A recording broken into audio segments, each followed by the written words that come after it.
Buenas noches. Hoy, 15 de octubre, Santa Teresa de Ávila. Mi santa favorita. Cerca ahí, a Placé, está Juana de Arco, Santa Juana de Arco. Pero Santa Teresa siempre ha sido mi santa favorita, la que más tengo cerca. Teresa se llamaba Teresa Sánchez Cepeda Ahumada. Era de familia judía conversa. Su abuelo fue judío converso. Ella vivió entre más o menos exactamente, 1515 a 1582. En Ávila.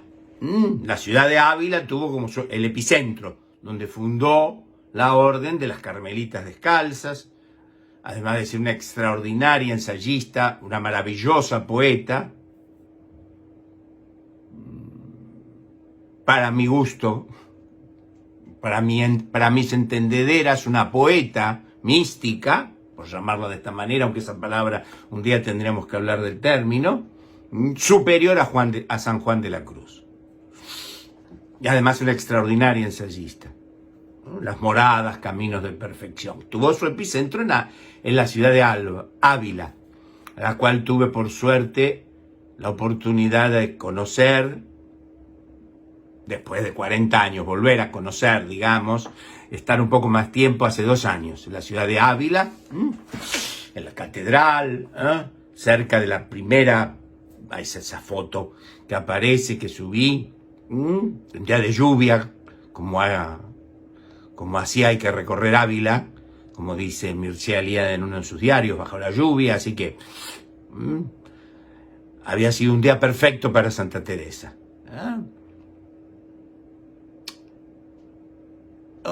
Quisiera hablar precisamente a partir de esto, hacer pendant con el tema o algo que a veces se me ha pedido que lo haga, algunos lectores, amigos, o que continúe sobre el barroco.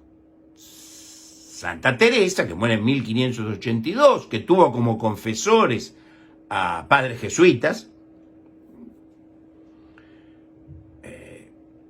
se da en su vida, sobre todo la parte final de su vida, es contemporánea en el pasaje en España, en su España, de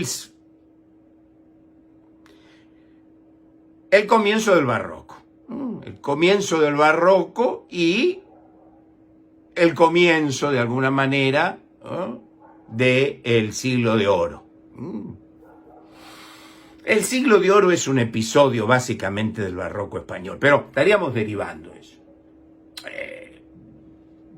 Santa Teresa es una expositora poética, no solo poética, sino religiosa, del barroco español.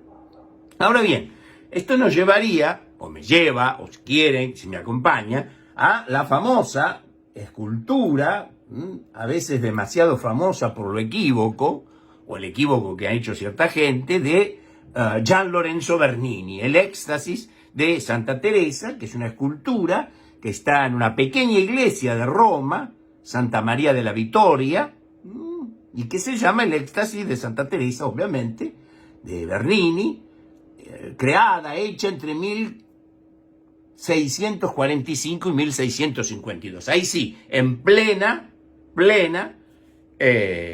barroco romano, en el epicentro del barroco, el barroco papal, la Roma barroca. Como conocen, esta escultura de Bernini se basó en 2 textos de Santa Teresa. El poema que hoy acabo de subir, o de citar, o de reproducir aquí en el muro,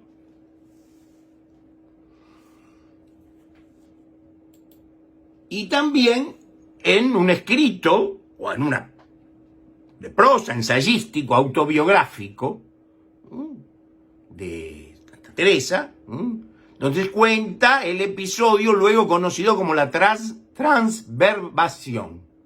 Transverbación. Esto es cuando el verbo se hizo carne.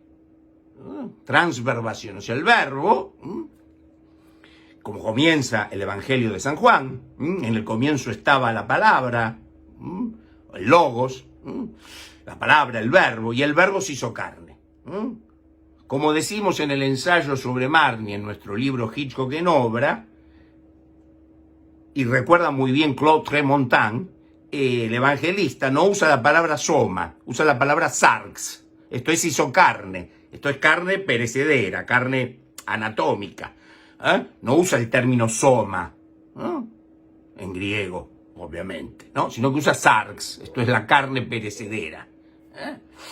Bien.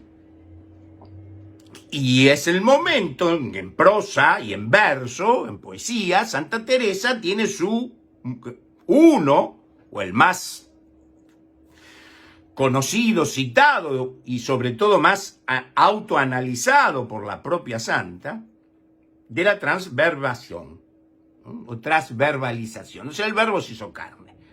O sea, eso indescriptible, descriptible, que es el momento culminante de la situación extática, que es perder toda noción de la carne, de la sarx, del sarx, y unir una unión, una común unión con Dios.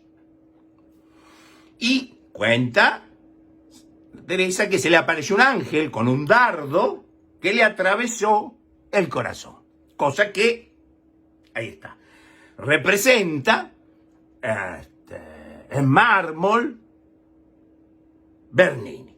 Obviamente no hubo que esperar a supuestos detectives del oculto, a psicólogos y sociólogos contemporáneos, muchos de ellos franceses, como si no, para que nos explicaran, nos desasnaran que la postura en la cual ha sido representada Santa Teresa, y el ángel y el dardo, ¿no? Y sus ropas sueltas, ese abandono, reproduce un orgasmo. Obviamente no teníamos que esperar eso. Eso ya lo sabía un niño que se paseaba por las calles de Roma, ¿sí? Un pequeño ragazzino ya entendía esto, que era eso. Ahora, ¿qué entendía este ragazzino?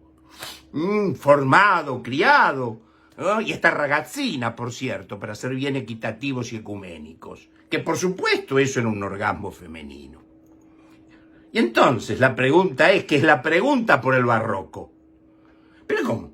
Algo tan alto, tan sublime, esto es la sublimidad de las sublimidades, representada, esto es vuelta a presentar, configurado, más bien reconfigurada por un elemento tan carnal, tan de sarx y no de soma. Claro. ¿Cómo es esto? Porque esto es el proceder típico barroco.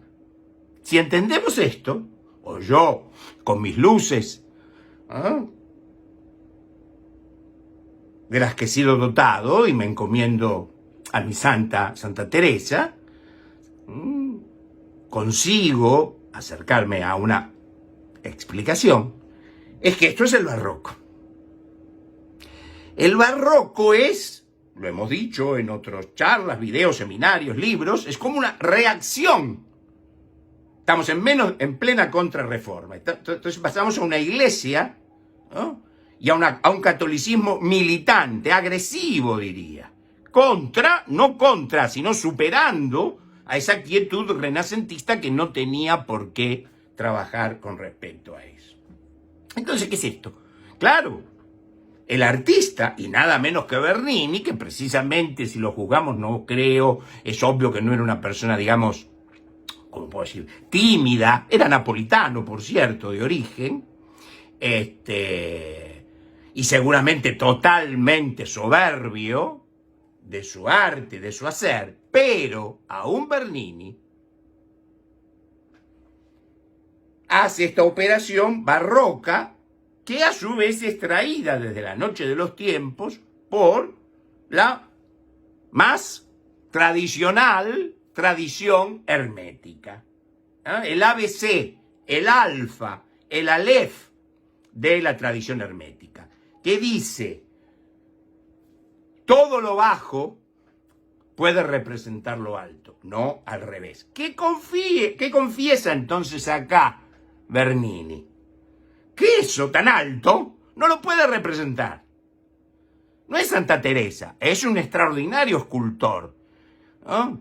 Seguramente orgulloso y vanidoso de su hacer. Y eso que tenía unos buenos competidores por allí, no solo en Roma. Pero confiesa barrocamente que para representar lo más alto, lo más transhumano, como diría Dante, tiene que representarlo mediante lo más bajo. ¿No? Bajo en el sentido de lo más humano, lo más íntimo, ¿no? Lo más carnal. Pero no porque está hecho oculto, clandestinamente de la iglesia. Y que Bernini jugaba a las escondidas con los curas y las monjitas y el papa y los obispos. No, eso es una pelotudez total. Al contrario, el barroco es eso. Porque el barroco, con ese predominio de la Compañía de Jesús, de los jesuitas, ¿qué ha aprendido de sus viajes al extremo oriente y al extremo occidente? ¿No? Pero sobre todo aquí, en América, aunque también lo conocen en Oriente, una ceremonia ritual de exceso, de desgaste, que conocida de múltiples maneras, pero luego conocida por una de sus denominaciones, que es potlatch. Exactamente aquella que era empleada por la tribu aborigen que habitaba en California. Esto es, que habitaba donde luego se fundaría Hollywood.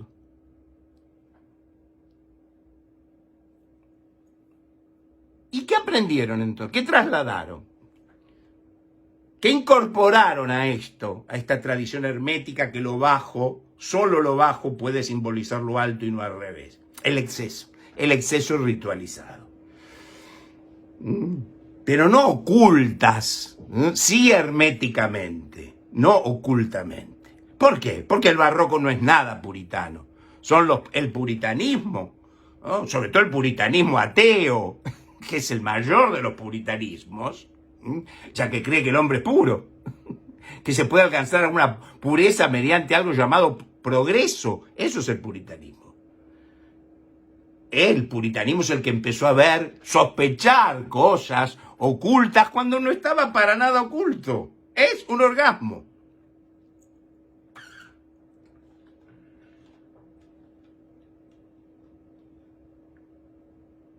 Pero la obra es perfecta. Es perfecta técnicamente, como hacer, como factura, pero declara en lo que representa que es humano, demasiado humano, terriblemente humano, carnal. Con el tiempo, el mayor autor, el mayor artista católico, barroco, del cine y del arte del siglo XX, Alfred Hitchcock, hará, cambiando lo que haya que cambiar, mutatis mutandis, ya que estamos también en la Roma papal de aquellos tiempos, es lo que hace en Psycho, como decimos en uno de nuestros capítulos de el concepto de cine. O sea, la celebérrima, tanto como el éxtasis de Santa Teresa de Bernini, escena en la ducha, el asesinato bajo la ducha en Psycho, es puro potlatch. ¿Por qué? Porque es perfecta, se ha gastado muchísimo, no mármol y años como Bernini, sino una semana de rodaje, es lo que más costó, ¿no? Más que toda la película junta. Es de una perfección técnica terrible. ¿Y para qué? Para mostrar que precisamente, al igual que Gian Lorenzo Bernini, Hitchcock es consciente, católica, barrocamente consciente, que la perfección técnica, la perfección formal, frente a la santidad, a lo sublime, a la divinidad, es un exceso, un desgaste, un lujo, tirar manteca al techo, la casa por la ventana. Así que ahí tenemos dos ejemplos, creo, si mis luces me ayudan, de lo que es el barroco. El barroco, vamos a decir, histórico, temporal, y el barroco atemporal, como la obra, entre otras, de Alfred Hitchcock. Y, por supuesto, al igual que con la escultura de Bernini, con Psycho y con la escena de la ducha de Psycho, no, tampoco teníamos que esperar a guardar la iluminación de ciertos psicólogos para decirnos que eso también es una escena sexual o una escena de sexo.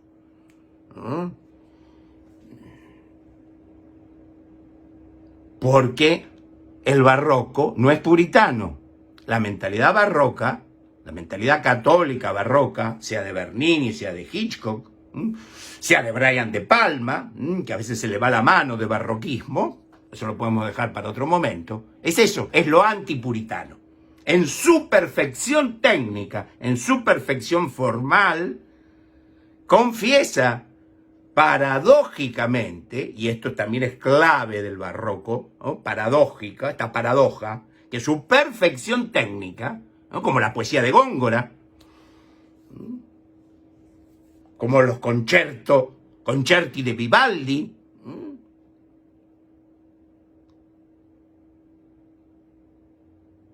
declara, mediante su perfección, mediante ese exceso, ese gongorismo, como se va a decir en España,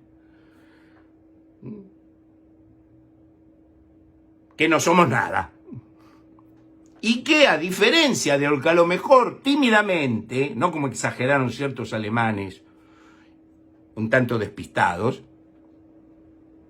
como tal vez un poco exageraron o creyeron o se ilusionaron, el antecedente, sobre todo italiano, de artistas, pensadores, también católicos, desde luego, renacentistas, que, por cosas que creemos que ya hemos más o menos explicitado, en una suerte de golpe o momento de confianza, habían alcanzado esa tranquilidad, esa serenidad, esa centralidad. Y ahí podemos ver también, si queremos, la figura regente, la figura geométrica como figura, como geometría, ¿no? Como proyección en un plano regente del barroco, que es la espiral, la torsión. Si contemplamos la escultura de Bernini, vemos que el plano, desde el brazo en alto derecho con el dardo del ángel, y los vestidos y la forma yacente de Santa Teresa, forman una espiral, o una figura en espiral o espiralada, varias figuras. Si recordamos cómo concluye solamente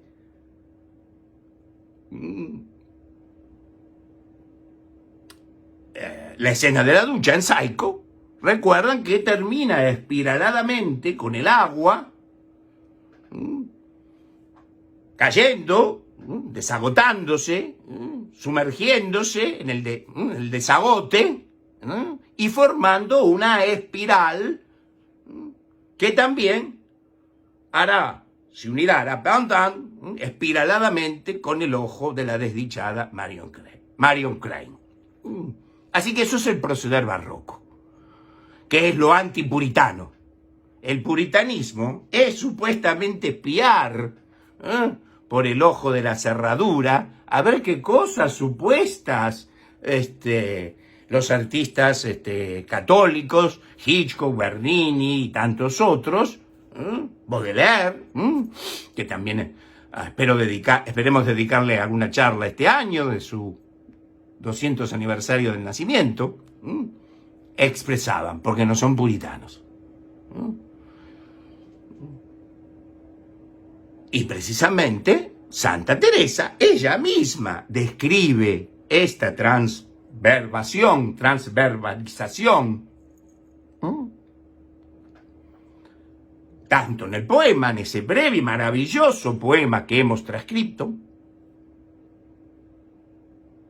como en su escrito autobiográfico. Lo describe de la misma manera. Ahora bien, algunos dicen, claro, Santa Teresa, o en todo caso todavía Teresa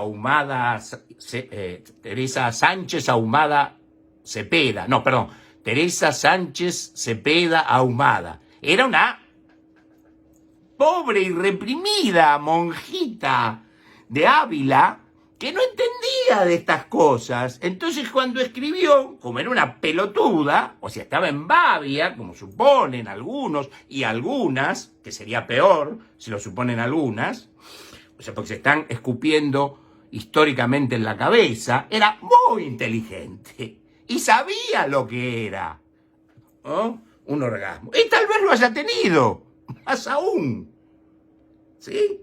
Pero sabía diferenciar la expresión carnal de esto, en la carne, en el sarx, de aquello que era enviado por el logos, por la palabra, por el verbo, que se hizo carne una vez más.